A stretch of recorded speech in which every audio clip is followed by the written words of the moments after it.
वृद्ध आश्रम कलयुग के माता पिता का एकमात्र सहारा। 65 साल के शिक्षक मनोहर जी ने अपने बिस्तर पर लेटे हुए लाइट जलाकर घड़ी में समय देखा। सुबह के 5 बज रहे थे। फिर अपने बाजू में सोई अपनी पत्नी मालती जी की तरफ मुड़कर देखा। मालती जी ने कहा, मुझे पता है आप जाग गए हैं। 5 बजे उठने की आपकी पुरानी आदत है, कहिए तो चाय बना दो। शिक्षक साहब मुस्कुरा पड़े। बिस्तर पर सीधे लेटते हुए शिक्षक मनोहर जी ने कहा, हाँ, अब जब आप भी जाग गए हैं तो गर्मा गर्म चाय हो ही जाए। वैसे आज मौसम भी कुछ साफ लग रहा है तो सोच रहा हूँ थोड़ा टहल कर आ जाऊं।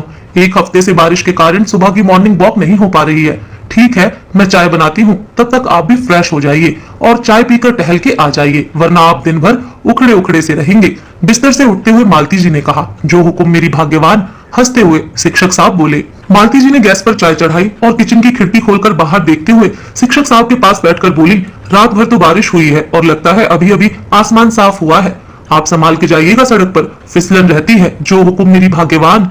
हंसते हुए मनोहर जी ने कहा। मनोहर जी को चाय देते हुए मालती जी बोली, अभी थोड़ा रुक कर जाना, आप 6 बजे के करीब मॉर्निंग वॉक के लिए जाना, तब तक थोड़ा उजाला हो जाएगा, वरना मुझे चिंता लगी रहेगी। मालती जी से चाय लेते हुए हंसकर मनोहर जी बोले, तुम डरपोक ही रहोगी। जब शादी होकर आई थी तब से ही डरती हो कि मुझे कहीं कुछ हो न जाए, लेकिन आज तक हुआ क्या। सोफे पर शिक्षक साहब के बाजू में बैठते हुए मालती जी ने कहा, परमात्मा ना करे कुछ भी हो। शिक्षक साहब हंस पड़े। सोफे पर बाजू में बैठे हुए एक कंधे को अपने कंधे से मारते हुए बोले, ओके सर जी, जो आप कहें, आपका हुक्म सर आंखों पर। मैं 6 बजे ही मॉर्निंग वॉक को जाऊंगा, तब तक प्रवचन सुनते हैं, आपके नहीं टीवी पर। मनोहर जी की बात सुनकर मालती जी खिलखिला के हंस पड़ी। मनोहर जी मालती जी की हर बात मानते थे। उम्र के इस पड़ाव में उनके पास सब कुछ था, धन दौलत रुतबा, लेकिन उन सब चीजों से मनोहर जी को अब विशेष मतलब नहीं था जितनी जरूरत उन्हें अपनी पत्नी मालती जी की होती थी। 6 बजे मनोहर जी मॉर्निंग वॉक के लिए निकले तो मालती जी ने फिर से हिदायत दी, संभल के जाना। शिक्षक साहब ने हंसते हुए कहा, मेरी हाई कमान, संभल कर ही जाऊंगा। अभी 2 कदम चलूंगा तो और लोग दिख जाएंगे और फिसला भी तो उठाने के लिए बहुत लोग होंगे। भगवान के लिए ऐसा मत कहिए, बुढ़ापे का एक इकलौता सहारा आप ही तो है। मालती जी ने मनोहर जी के होठों पर हाथ रखते हुए कहा। मनोहर जी हंसे और मॉर्निंग वॉक के लिए निकल गए। मालती जी हॉल में आकर टीवी पर प्रवचन सुनने बैठ गईं। अभी 5 मिनट ही हुए थे कि लाइट चली गई। मालती जी ने मुंह बनाया और सोचा इस लाइट को भी अभी ही जाना था, देखो अब कब तक आती है। खिड़की से झांकी तो हल्की सी धूप निकल आई थी, तो सोचा मैं भी छत पर जाकर टहल आती हूँ तो अच्छा ही लगेगा। टीवी ऑफ करके मालती भी छत पर टहलने गई। उनका ध्यान आसमान की तरफ था। छत पर जमी हुई चिकनाई पर मालती जी का ध्यान नहीं था और सीढ़ी पर चिकनाई होने के कारण जैसे ही मालती जी का पैर पड़ा, मालती जी फिसल गई और उनके मुंह से निकला, हे राम, मैं तो गिर पड़ी। इतना कहकर मालती बेसुध हो गई। कुछ देर बाद मालती को होश आया तो उसे यह समझने में ही समय लगा कि वह कहां पर है।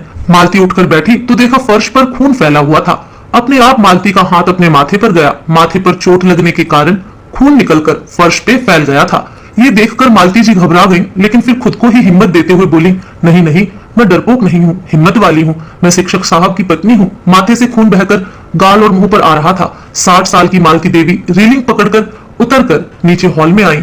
खून कुछ अधिक बहना शुरू हो गया था। मालती ने फिर अपने आप को हिम्मत दी, कुछ नहीं हुआ, ठीक हो जाएगा सब, और अपना मोबाइल उठाकर शिक्षक साहब को कॉल लगाया। लेकिन बेडरूम में शिक्षक साहब का पड़ा मोबाइल की घंटी सुनकर मालती जी हताश हो गई।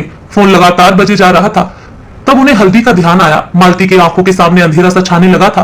फिर भी उन्होंने हिम्मत करके किचन में गई और मसाले का डब्बा उठाया, लेकिन उसे चक्कर आ गए। वह फिर फर्श पर गिर पड़ी। हाथ से मसाले का डिब्बा छूट गया। सभी मसाले जमीन पर बिखर गए। तभी बाहर से दूध वाला अम्मा अम्मा करके मालती जी को बुला रहा था। उसने मसाले के डिब्बे और धम से मालती जी के गिरने की आवाज सुनी। उसने तुरंत आसपास के लोगों को बुलाया और अंदर जाकर देखने के लिए बोला। जाकर देखा तो मालती जी नीचे जमीन पर गिरी हुई थी। लोगों ने मनोहर जी को खोजने के लिए निकले। रास्ते में एक लड़के ने जाकर बोला, अंकल आप जल्दी चलिए, घर पर शायद आंटी नीचे गिर गई हैं और उनके सिर से खून बह रहा है, उनको अस्पताल ले जाना होगा। शिक्षक साहब घबरा से गए और तेजी से बाइक के पीछे बैठे। अपनी जिंदगी में शिक्षक साहब ने कई जंग जीती थी। मौत से उन्हें कभी भी डर नहीं लगता, लेकिन मालती, उनके लिए वह हमेशा भयभीत रहते हैं। अपने लिए नहीं, लेकिन मालती जी की मौत की कल्पना से भी वह नर्वस हो जाते हैं। और उनको यह बात समझ में नहीं आ रही थी कि जैसे जैसे उनकी उम्र बढ़ती जा रही है, वैसे वैसे वह मालती जी के मुंह में क्यों फंसते जा रहे हैं। इसीलिए ही मालती जी को थोड़ा सा भी कुछ होता है तो वह घबरा जाते हैं। मनोहर जी पसीने से तरबदर हो गए कि घर के सामने एम्बुलेंस खड़ी है। किसी भी परिस्थिति में मनोहर जी कभी भी नर्वस नहीं हुए थे, लेकिन आज पता नहीं क्यों उनका मन विचित्र सा हो गया था। झटके से बाइक से उतरे और घर के अंदर भागे। देखा एक स्ट्रेचर में मालती जी को उठाकर 4 आदमी एम्बुलेंस में रखने के लिए आ रहे हैं। शिक्षक साहब सोच रहे थे कि मैं मालती जी को अच्छी खासी हंसते बोलती छोड़कर गया था, फिर अचानक यह क्या हो गया, उनकी समझ में कुछ नहीं आ रहा था। और मनोहर जी भी एम्बुलेंस के साथ हॉस्पिटल चले गए। एम्बुलेंस जाने के बाद पड़ोस की गुप्ता जी की पत्नी खड़े हुए लोगों से कहा, अब घर की देखभाल करने के लिए तो कोई है नहीं, शिक्षक साहब भी भाभी जी के साथ गए हैं। मैं तो एक काम करती हूँ, अपने घर से ताला लगाकर लगा देती हूँ, अब घर में और कोई तो है नहीं।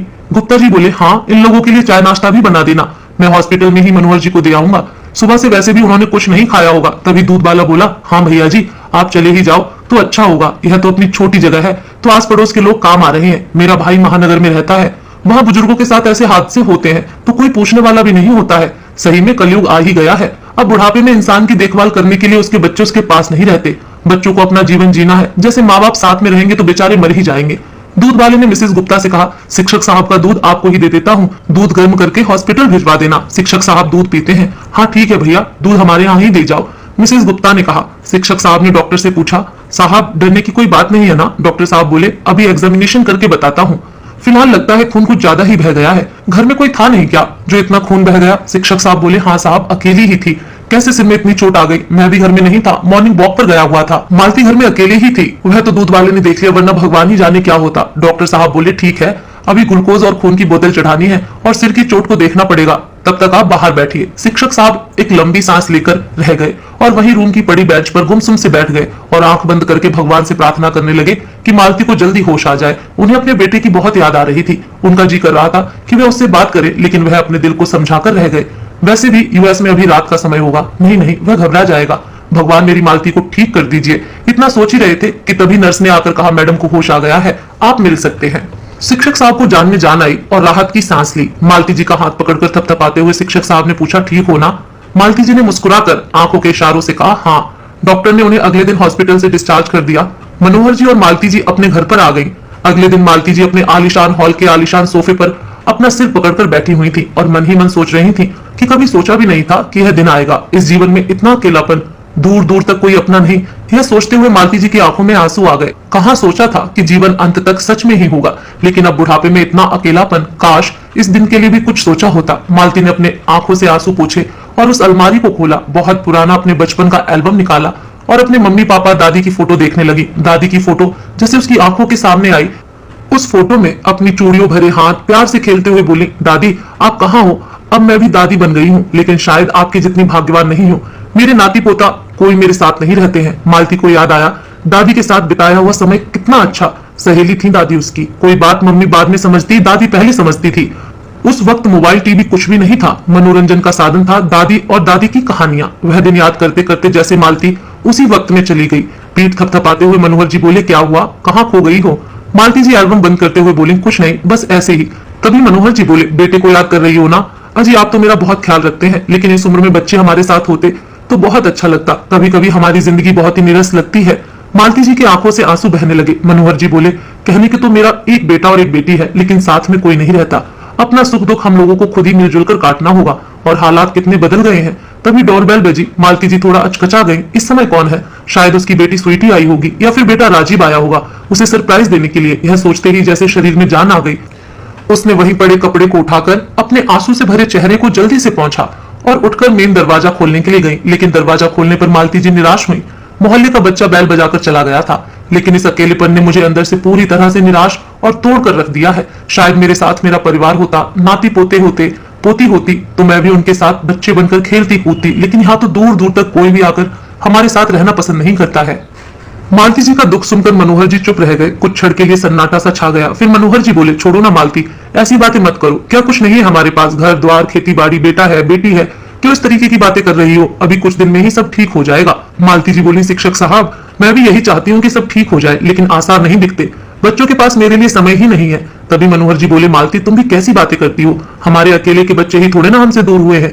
आजकल का तो माहौल ही ऐसा है कि रोजी रोटी के लिए बच्चों को देश विदेश में जाकर जॉब करनी पड़ती है। अब महंगाई भी कितनी बढ़ गई है, एक अकेले इंसान के कमाने से कुछ नहीं होता, और आजकल अच्छी नौकरी भी महानगरों में ही मिलती है। मालती जी बोली, सही कह रहे हैं आप, अब बेचारे बच्चे भी क्या करें, अपनी उन्नति के लिए उन्हें भी बाहर जाना ही पड़ता है। हाँ मालती, अब तुम निराश भरी बातें मत करना, देखना सब ठीक हो जाएगा, मनोहर जी ने कहा। तभी मालती जी का मोबाइल बज उठा।